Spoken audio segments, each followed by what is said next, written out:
मेरे साथ सभी लोग भारत माता का जयकारा लगाएंगे। बोलिए भारत माता की। अरे क्या आवाज हुई भाई, कोल्हापुर में ऐसी आवाज नहीं चलती। मोदी जी तक आवाज जानी चाहिए कि कोल्हापुर की आसपास की 12 की 12 विधानसभा सीटें और दोनों लोकसभा सीटें भारतीय जनता पार्टी शिवसेना युति को जीतनी है। मेरे साथ दोनों हाथ उठाइए, उठाइए दोनों हाथ, सर्वत्र विजय का संकल्प की मुट्ठी बींचिए और प्रचंड आवाज से बोलिए भारत माता की, भारत माता की, भारत माता की। मंच पर उपस्थित भारतीय जनता पार्टी के प्रदेश अध्यक्ष श्रीमान चंद्रशेखर बावनकुळे जी,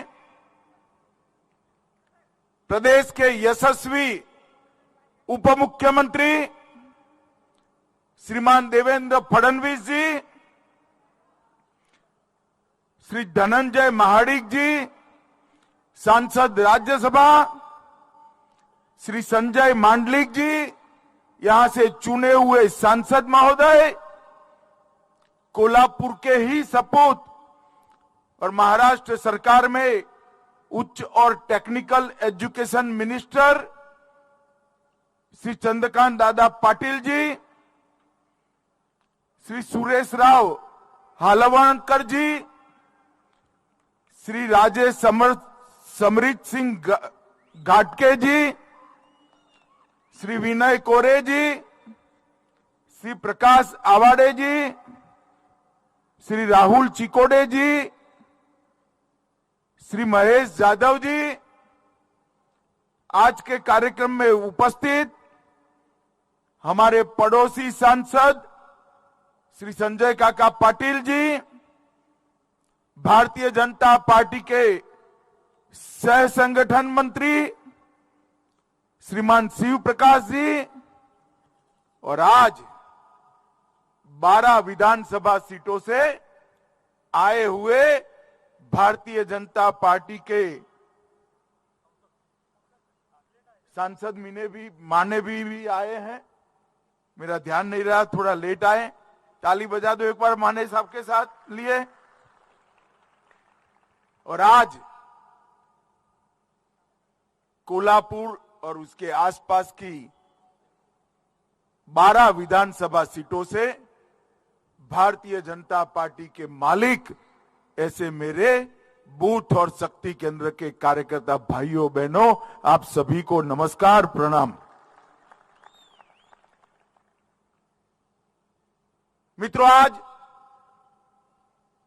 महान शिव छत्रपति की जयंती है।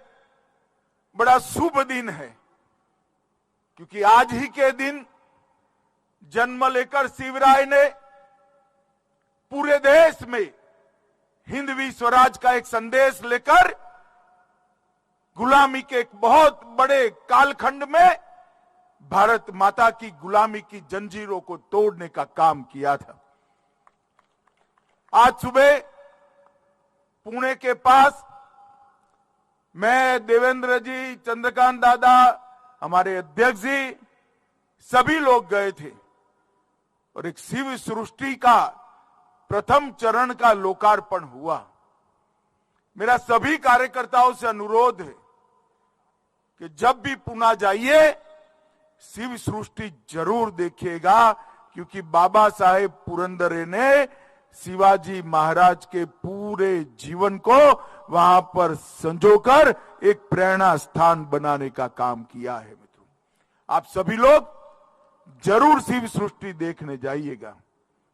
और अभी मैं अंबाबाई का आशीर्वाद लेकर यहां आया हूं। मैं जब भी कोल्हापुर जाता हूं महालक्ष्मी मां का आशीर्वाद लेने जरूर जाता हूं, क्योंकि हम सबके जीवन में मां का आशीर्वाद बहुत मायने रखता है। और मैं जब जब भी मां का आशीर्वाद लेकर गया, हमेशा भारतीय जनता पार्टी को यश मिला है, विजय मिला है, आगे बढ़ी। आज भी यहां पर मैं 2024 के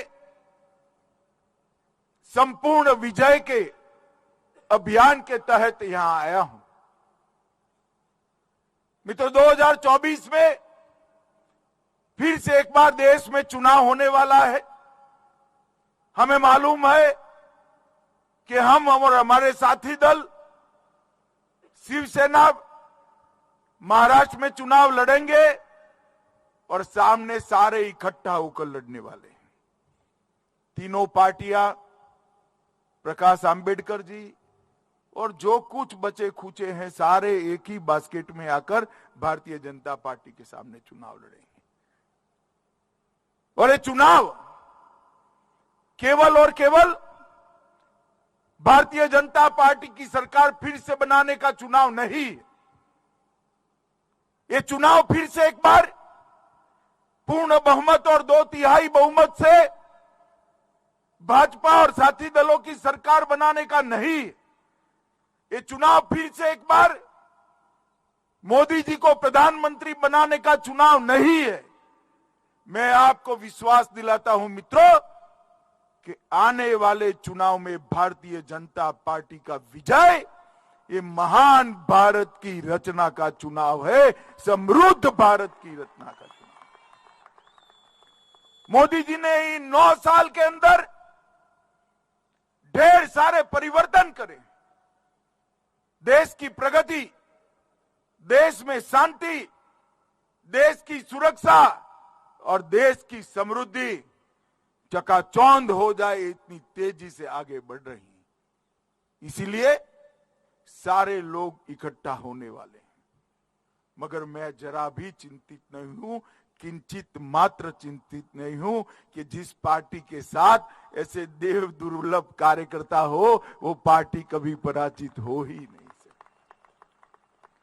और यहां तो ये देव दुर्लभ कार्यकर्ताओं की टीम और साथ में मोदी जी जैसा करिश्माई नेतृत्व और परिणाम देने वाला नेतृत्व, ये दोनों का योग मणिकंचन का योग होता है। पराजय दूर दूर तक नहीं दिखाई पड़ने वाला है। मित्रों, हम सभी लोग भारतीय जनता पार्टी के कार्यकर्ता हैं। चंद्रकांत दादा वे धीरे धीरे धीरे धीरे अपनी स्टाइल से कह रहे थे, बूथ वाले आए, शक्ति केंद्र वाले आए, विधानसभा वाले आए। अरे दादा, काहे को धीरे धीरे बोलते हो? हमारी सामने वाली पार्टी की इतनी सभा नहीं होती, एक कार्यकर्ता का मेला हुआ इतना बड़ा हुआ है, देखकर किसी को अटैक आ जाए। ये भारतीय जनता पार्टी की संगठन की शक्ति का परिचायक। और भारतीय जनता पार्टी लोगों के बीच में लोक संपर्क और लोक संग्रह के सूत्र पर काम करने वाली पार्टी। और इसीलिए जहां एक बार भारतीय जनता पार्टी का विजय होता है, वहां भारतीय जनता पार्टी हमेशा के लिए विजयी होती है। मैं आज आप सभी को 2014 के पहले का भारत का परिदृश्य याद कराने आया हूं और शरद राव जी को भी कहता हूं, आप तो मंत्री थे, याद करिएगा कैसा भारत हमें सौंप कर गए थे आप। 2004 से 2014 तक ऐसी सरकार चली कि जिस सरकार में प्रधानमंत्री को कोई प्रधानमंत्री नहीं मानता था और सारे मंत्री अपने आप को प्रधानमंत्री मानते थे। जिस सरकार में फैसले की कोई प्रक्रिया नहीं थी, पॉलिसी पैरालिसिस हुआ था। 12 लाख करोड़ के घपले, घोटाले, भ्रष्टाचार, स्कैम हर रोज अखबारों की सुर्खियां बनते थे। कभी सुप्रीम कोर्ट ऑर्डर करती थी, कभी केग कोई जांच जाहिर कर देते थे, कभी सीबीआई को पड़ती थी। वो सरकार चलाने वाले को मालूम ही नहीं था कि कौन आज हमें कहां से सर पर टपली लगाने वाला है, मालूम ही नहीं पड़ता। 12 लाख करोड़ के घपले घोटाले भ्रष्टाचार हुए। आए दिन पाकिस्तान से घुसपैठ कर कर आतंकवादी हमारे जवानों के सर काट कर ले जाते थे, उससे पैरों से अपमानित करते थे, और दिल्ली का दरबार चुपचाप बैठा हुआ था। दिल्ली के अंदर किसी में हिम्मत नहीं थी कि पाकिस्तानी आतंकवादियों के खिलाफ, इनके कर्तृत्व के खिलाफ कोई कदम उठाए, कोई एक्शन ले। और प्रजा भी निश्वास के साथ सारी प्रक्रिया को मूक दर्शक बनकर देख रही थी। देश की आंतरिक सुरक्षा कोई ठोर ठिकाना नहीं था। उत्तर पूर्व में ध्वजवंदन नहीं करने देते थे। नक्सलाइट क्षेत्रों में स्कूलें बंद करा दी, कलेक्टर की ऑफिस को ताले लगा दिए। कश्मीर के अंदर आए दिन बंद, हड़ताल, बम धमाके, बम विस्फोट, सारे थिएटर बंद, सारे कल कारखाने बंद। एक प्रकार से देश के अंदर अव्यवस्था अपने चरम पर थी, और दुनिया में भी देश की साख नीचे नीचे नीचे गई थी। और उस वक्त 2013 में भारतीय जनता पार्टी ने तय किया कि हम अगला चुनाव उस वक्त के गुजरात के मुख्यमंत्री श्री नरेंद्र मोदी के नेतृत्व में लड़ेंगे, और वो हमारे प्रधानमंत्री पद के प्रत्याशी। देखते देखते देखते आक्रोशित युवाओं की भीड़, आक्रोशित युवाओं की भीड़ एक बहुत बड़े बवंडर में बदल गई, और सब लोग मोदी जी के पीछे लग गए। और 2014 का जो परिणाम आया, वो परिणाम मित्रों ऐतिहासिक परिणाम था। आजादी के बाद पहली बार किसी गैर कांग्रेसी दल ने पूर्ण बहुमत की सरकार बनाई। आजादी के बाद पहली बार भारतीय जनता पार्टी ने अपने बूते पर पूर्ण बहुमत की सरकार बनाई, और नरेंद्र भाई इस देश के प्रधानमंत्री बने। मित्रों, और ये 2024 से 2023 का कालखंड हम सब ने देखा है। 2014 में जब प्रधानमंत्री जी को एनडीए पार्लियामेंट्री पार्टी का नेता चुनने की प्रक्रिया थी, मैं सेंट्रल हॉल में बैठा था। मैं भारतीय जनता पार्टी का महासचिव था। वहां पर मोदी जी ने भाषण किया कि मेरी सरकार दलितों की सरकार है, मेरी सरकार गरीबों की, पिछड़ों की, आदिवासियों की और किसानों की सरकार है। और आज पीछे मुड़कर देखते हैं तो वो कोरा भाषण नहीं था, मोदी जी ने कर कर दिखाया है। मित्रों, ये कर कर दिखाया है। ये 9 साल के अंदर 10 करोड़ से ज्यादा गरीब माताओं के घर में गैस का सिलेंडर देने का काम हमारे नेता और देश के प्रधानमंत्री नरेंद्र मोदी जी ने किया है। जो गरीब महिला कभी कल्पना नहीं कर सकती थी कि मेरी झोंपड़ी धुएं से मुक्त हो जाएगी, मेरे घर में भी सिलेंडर आएगा। कंडे और टहनियां जला जला कर टीबी कर लेती थी, वो आंख की ज्योति चली जाती थी, वो मां के घर में आज गैस का सिलेंडर पहुंच गया है। 70 साल के बाद आज इसके चेहरे पर मुस्कान है, और अपने घर के अंदर धुएं मुक्त वातावरण में खुली सांस ले रही है। 11 करोड़ माताओं को घर के अंदर शौचालय देने का काम, एक भगीरथ काम नरेंद्र मोदी जी ने किया, और 11 करोड़ परिवारों की माताओं बहनों को सम्मान देने का काम इस देश के प्रधानमंत्री जी ने किया है। मित्रों, हम कल्पना कर सकते हैं घर में शौचालय न हो, टॉयलेट न हो तो माताओं बहनों की स्थिति क्या होती। आजादी के 70 साल के बाद इस देश के 11 करोड़ घर में शौचालय टॉयलेट नहीं थे। हर घर में बिजली पहुंचाई, 3 करोड़ से ज्यादा घर बनाए, 80 करोड़ लोगों को 5 लाख से ज्यादा पूरा स्वास्थ्य का खर्चा फ्री ऑफ कॉस्ट कर दिया। और कोरोना का समय आया, सबको लगता था जिनके पास पैसे हैं वो तो बच जाएंगे, टीका आएगा तो भी गरीब कैसे लगाएगा, उसका नंबर कब लगेगा। और भारतीय टीके बने, विश्व में सबसे प्रथम टीके बनाने वाला देशों में से हमारा देश भी था। और देखते देखते देखते फ्री ऑफ कॉस्ट 130 करोड़ लोगों को टीका लगाने का काम नरेंद्र मोदी जी ने समाप्त कर दिया। कौन गरीब, कौन धनवान, कौन युवा, कौन महिला, कौन वृद्ध, कौन किशोर, सभी लोगों को टीके लगाए। अब जो कोरोना का कालखंड आया, लॉकडाउन हुआ, 80 करोड़ लोगों को, देश के 80 करोड़ लोगों को उस दिन से आज तक प्रति व्यक्ति प्रति माह 5 किलो अनाज मुफ्त में देने का काम ये भारतीय जनता पार्टी की सरकार करती है। हर किसान के बैंक अकाउंट में सालाना 6,000 रुपया डालने का काम किया। धान और गेहूं की खरीदी लगभग 2.25 गुना हो गई।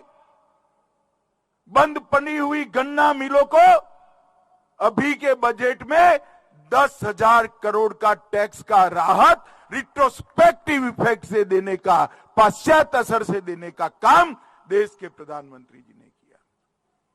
किसानों के लिए ढेर सारी योजना लेकर आए। तो मोदी जी ने जो कहा था कि मेरी सरकार गरीबों की सरकार है, दलितों की सरकार है, आदिवासियों की सरकार है, पिछड़ों की सरकार है, किसान की सरकार है, उसकी उन्होंने परिपूर्ति कर दी। मित्रों, सुरक्षा के मामले में मोदी जी ने आजादी के बाद पहली बार देश की रक्षा नीति सुनिश्चित की। पहले रक्षा नीति विदेश नीति से प्रभावित होती थी। मोदी जी ने कर दिया स्पष्ट कि हमें दुनिया के हर देश के साथ अच्छे संबंध चाहिए, पड़ोसियों के साथ भी चाहिए, मगर हमारी सीमाओं के साथ, हमारे जवानों के साथ कोई छेड़खानी करेगा तो उसको मुंह की खानी पड़ेगी, वो सुनिश्चित कर दिया।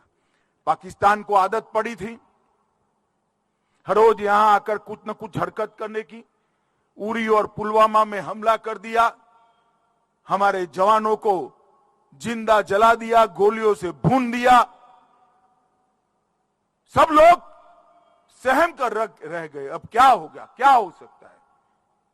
युद्ध तो कर नहीं सकते, क्या होगा? सब देखते ही रह गए। 10 ही दिन में सर्जिकल स्ट्राइक और एयर स्ट्राइक कर कर पाकिस्तान के घर में घुसकर बदला लेकर हमारे जवान वापिस आ गए। और एक ही कदम से पूरी दुनिया में एक संदेश चला गया कि भारत की सीमा और भारत की सेना इसके साथ छेड़खानी नहीं करते, वरना नतीजे भुगतने पड़ते हैं, नतीजे भुगतने पड़ते हैं। कई सारी ऐसी समस्याएं जिसके लिए देश सोचता था कि कभी रिजॉल्व ही नहीं हो सकता। यहां इतने सारे कार्यकर्ता आए हैं। भैया आप मुझे बताओ, 2014 के पहले आप मानते थे कि इस देश में कभी शांतिपूर्ण तरीके से राम मंदिर का निर्माण अयोध्या में होगा? ऐसा कोई मानता था क्या? जरा जोर से बोलो, मानते थे क्या? और जोर से बोलो, मानते थे? मोदी जी ने 2019 में राम जन्मभूमि पर भव्य राम मंदिर का शिलान्यास कर दिया है और थोड़े ही समय में राम मंदिर समाप्त हो जाएगा।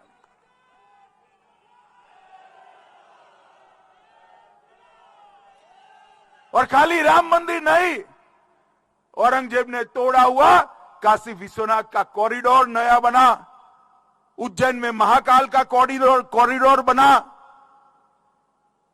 गुजरात में शक्तिपीठ को फिर से पुनर्जीवित किया गया, सोमनाथ का मंदिर भी सोने का बन रहा है, बद्री धाम और केदार धाम का पुनरुद्धार हुआ। हमारे सारे आस्था केंद्रों को गर्व के साथ महिमा मंडित करने का काम नरेंद्र मोदी जी के नेतृत्व में हुआ है। और मोदी जी ने सिद्ध कर दिया कि सांस्कृतिक विरासत को संभालना और आधुनिक भारत बनाना दोनों साथ में हो सकता है। इसके बीच में कोई विरोधाभास नहीं है। मुझे बताओ, आप कभी लोग सोचते थे कि ट्रिपल तलाक इस देश में खत्म हो जाएगा? बोलो, कोल्हापुर वालों सोचते थे क्या? मोदी जी ने एक ही झटके में ट्रिपल तलाक को समाप्त कर कर मुस्लिम महिलाओं को अपना अधिकार देने का काम किया है। मित्रों, अधिकार। आज भारतीय जनता पार्टी की सरकार है, कॉमन सिविल कोड की दिशा में आगे बढ़ गई।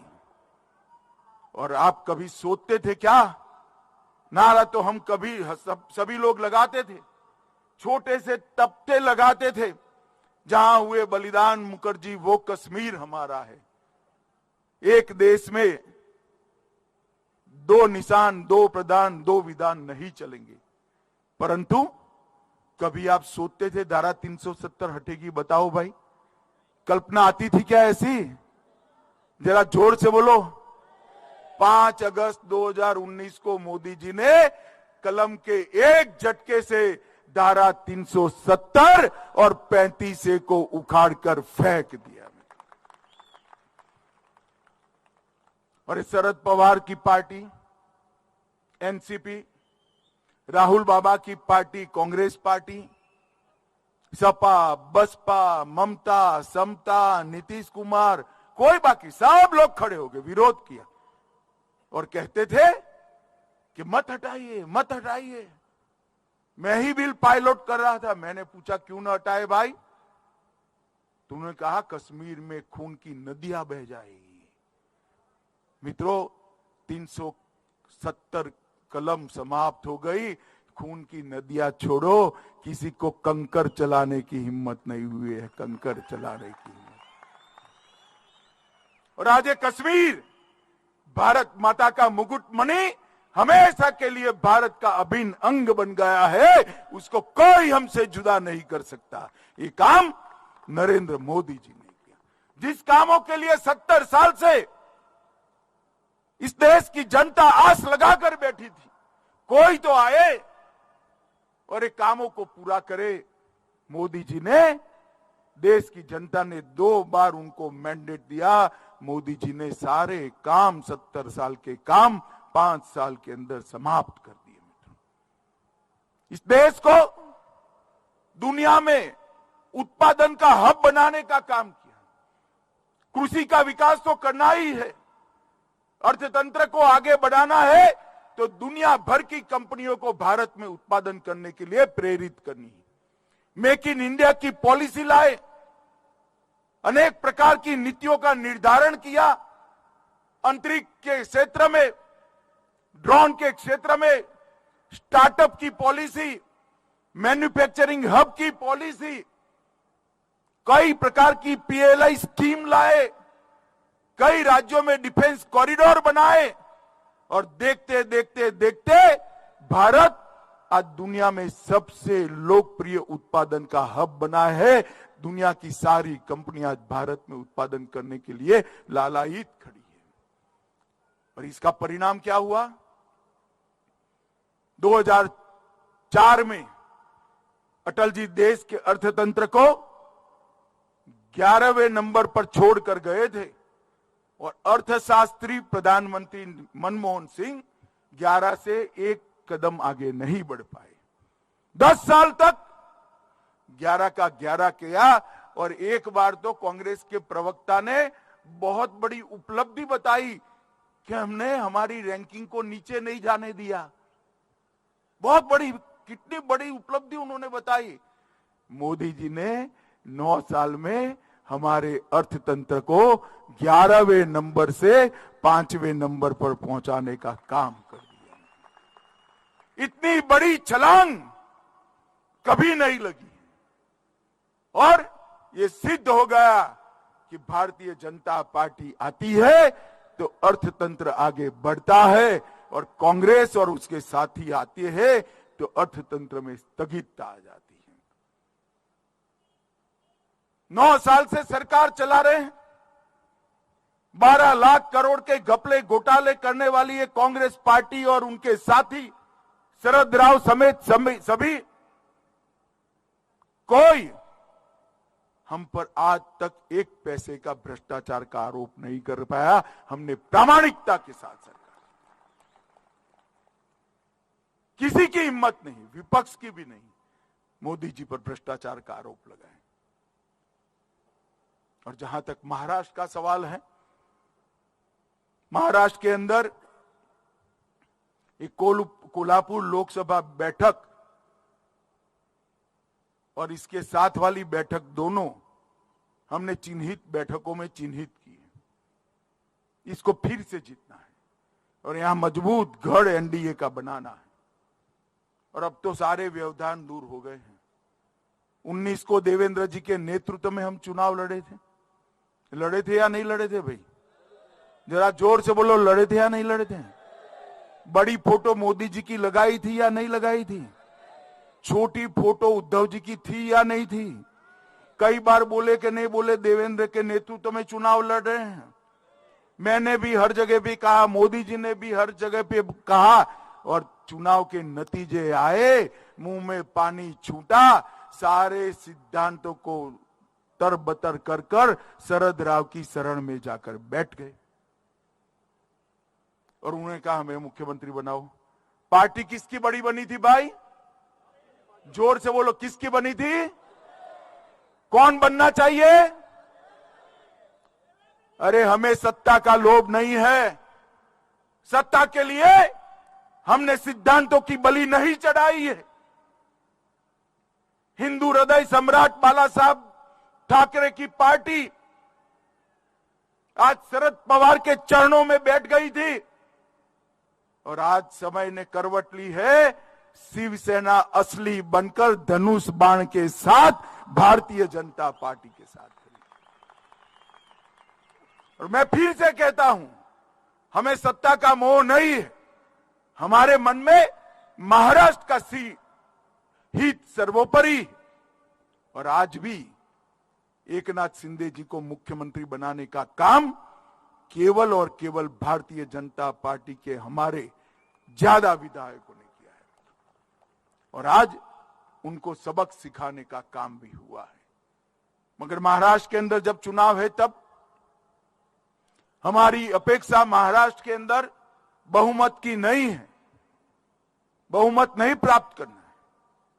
गत चुनाव में भी 48 में से 42 सीटें जीते थे, मगर हमें इससे संतुष्टि नहीं है। इस बार बहुमत नहीं चाहिए, संपूर्ण विजय चाहिए। 48 की 48 लोकसभा सीटें भारतीय जनता पार्टी की झोली में डाली, मोदी जी के झोली में डाली। और शिवसेना भाजपा युति फिर से एक बार ये सिद्ध कर ले कि कुटिल बुद्धि से राजनीति को और सत्ता को कुछ क्षण के लिए तो हथिया सकते हो, मगर रण मैदान में जब आने का समय आता है तब तो साहस, शौर्य और परिणाम ही काम आता है, जो आपके पास नहीं है, भारतीय जनता पार्टी के कार्यकर्ताओं के पास है। मित्रों, मोदी जी के नेतृत्व में महान भारत की रचना करनी है, समृद्ध भारत की रचना करनी है और देश की जब शताब्दी हो 2047 में, तब दुनिया में हर क्षेत्र के अंदर भारत सर्वप्रथम हो, इस प्रकार के भारत की नींव डालने का काम करना है। इसलिए एक और बार पराक्रम की पराकाष्ठा और पुरुषार्थ कर कर महाराष्ट्र के अंदर संपूर्ण विजय प्राप्त करनी है। 48 की 48 सीटें मोदी जी की झोली में डालनी है। सेना भाजपा युति फिर से एक बार पूरे महाराष्ट्र पर वर्चस्व प्रस्थापित करे, ये बहुत जरूरी है। मुझे बताइए माताओं, भाइयों, बहनों, सभी कार्यकर्ता इसके लिए तैयार है क्या? अरे सुनाई नहीं पड़ता। तैयार है क्या? संपूर्ण विजय के लिए तैयार है क्या? 48 की 48 सीटें मोदी जी की झोली में डालेंगे, मोदी जी को फिर से प्रधानमंत्री बनाएंगे, 2/3 बहुमत से भाजपा सरकार बनाएंगे। जिन्होंने धोखा दिया है उनको सबक सिखाएंगे। तो मेरे साथ दोनों हाथ उठाइए, उठाइए दोनों हाथ। आज शिव जयंती है, संपूर्ण विजय के निश्चय का मुट्ठी भींचिए और प्रचंड आवाज से बोलिए, भारत माता की, भारत माता की जय जय जय जय जय भवानी, जय जय जय जय जय शिवाजी, वंदे वंदे वंदे।